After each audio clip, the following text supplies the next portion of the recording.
Hello YouTube, this is Race881 bringing you... Yo, where's the drum roll, man? I need a drum roll. Oh, alright. A Pokemon Black and White local tournament battle.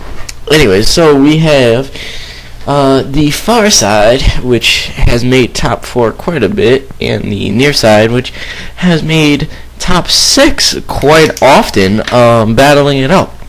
The near side is not me, it is one of my good pals borrowing my team, and the close side is one of our competitors who comes almost every other week. So the near side competitor leads off with Miloetta, and the far side leads off with Ninjask. So Miloetta goes straight for that Relic Song, trying to get the transformation off, but the far side competitor goes straight for the Protect to try to predict or see what this Miloetta actually has. So here she goes into Relic Song, which now transforms her stats and her form and her type from a normal Psychic to a Psychic Fighting, and now she has, I think, base 110 or 120 physical attack instead of the normal base 130 special attack.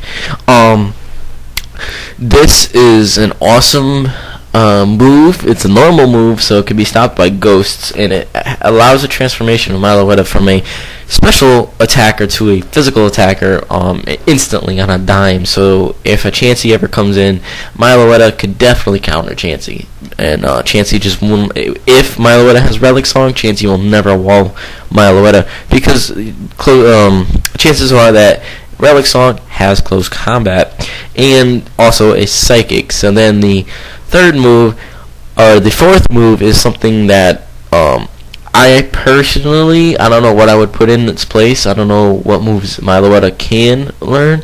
But in this case, this Ninjask is walling Miloetta, and at this point, the close competitor should have switched, knowing that the typing of Ninjask totally walls all 3 types of at least 2 main types of Miloetta, which is the normal, or which is the Psychic and the Fighting.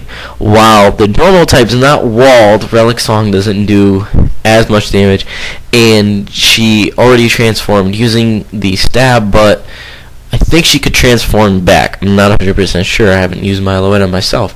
So basically, Ninjask here, the far side player, is just literally stalling turns, just so that the speed boost can get up, so that no matter whatever Pokemon he baton passes into, obviously will have a +6, which then will be faster than most anything that the opposing side or the near side can throw at him. Sorry about that, my throat's a little parched. I had to take a sip of Pepsi. Alright, so at this point I'm going to take a little brief moment to describe the tournament settings and how fun it actually is. So every week, every Sunday, tournament starts at 2. Sign-ups start at 12. So you can come at any time, any point. It's 555 Lordship Boulevard in Stratford, Connecticut. Get off at exit 30, and you're there. So this is a Pokemon competitive video game tournament.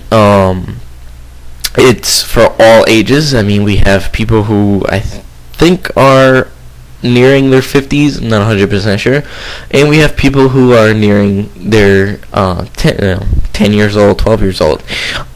So there's a wide range there, and hopefully we can get some more players to come down. We've been averaging so far about 12 players per week or so, and it's been a lot of fun. If we can start averaging around 16, maybe even 20 players, we will start doing subdivisions, which is 16 and under and 16 and over. So that will hopefully bring more and more people to be interested in it. Prizes are awarded, and it's just a really good fun time. So now, back to the battle.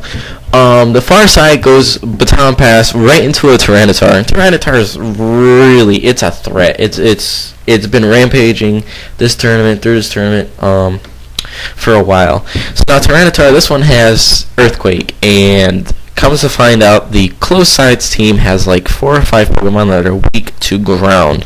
So that poses a big problem and brings us to our next subject about making a balanced team. Making balanced teams is all about covering your weaknesses. So if you notice that a lot of Pokemon you're using are steel types, then you want to put a lot of Pokemon that are either flying and or have the ability levitate. Or you can even put in Pokemon that resist ground, such as... What actually resists ground? I don't think anything resists ground. That's pretty crazy. So ground is a move that is a move type that's very offensive. So something with levitate is very nice to take out any ground, and or on your electric types, or types that are weak to ground, putting a air balloon on it, which allows it to be able to switch in and take out that ground. Now, adding ice attacks or grass attacks and or water attacks to combat most of the use ground attacks as stabs is a nice thing. Like Evire, a really nice setup for Evire would probably be Cross Chop, which will be a fighting move, which will take care of Tyranitars, Thunder Punch and or Thunderbolt, depending on if you make it special or physical. Ice Punch is also another one, depending if you make it physical or special, and or Hidden Power Ice, but that's a little bit more difficult to get. That would be it. And you can also add Earthquake even on Evire, I think, and that's a nice little set for Evire, holding Air Balloon, and then also Jolteon. Jolteon's a nice little set. Would probably be like a substitute, Shadow Ball, Thunderbolt, and Hidden Power Ice. That's a nice little set. Gives you a nice little coverage and a little substitute if you can predict the switches. And then Miloetta this is actually the first week that anybody at the tournament was allowed to use Miloetta, and it's not doing too fairly well. Alright, well, thank you guys for watching, and hopefully you